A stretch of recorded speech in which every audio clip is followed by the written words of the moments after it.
গত সপ্তাহে বাংলাদেশে মুক্তি পেয়েছে রায়হান রাফি পরিচালিত শাকিব খান ও মিমি অভিনীত তুফান।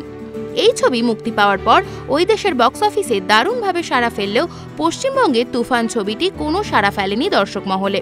এর মধ্যে আবার অন্য কথা নিয়ে জল্পনা শুরু হয়েছে টলিপাড়ায়। খবর ছড়িয়েছে জিৎ ও দেব নাকি রায়হান রাফির কাছে নতুন কাজের প্রস্তাব দিয়েছে, কিন্তু রায়হান তাদের কোনো সিদ্ধান্ত জানাননি। এই প্রসঙ্গে জিৎ কোনো কথা না বললেও দেব বিষয়টি নিয়ে নিজের মতামত জানিয়েছেন। গত রবিবার দিন এই প্রসঙ্গে দেব নিজের সোশ্যাল মিডিয়ায় একটি পোস্ট করেছেন। ইনস্টাগ্রাম স্টোরিতে তিনি একটি সংবাদ মাধ্যমের খবরের অংশ ভাগ করে নিয়েছেন, যেখানে রাফির বয়ানে দাবি করা যে দেব এবং জিৎ তার সাথে কাজ করতে রাজি। দেব এই ছবির ক্যাপশনে লেখেন, খবরটা সত্যি নয়, তবুও আমার তরফে ওর জন্য শুভেচ্ছা। দেবের মতে কিছুদিন আগে তিনি অন্য কাজ নিয়ে ব্যস্ত থাকায় অভিনয়ে মন দিতে পারেননি। সেই ব্যস্ততা মিটলে তিনি আবার অভিনয়ে মন দিয়েছেন এবং বাকি থাকা কাজগুলো করার চেষ্টা করছেন।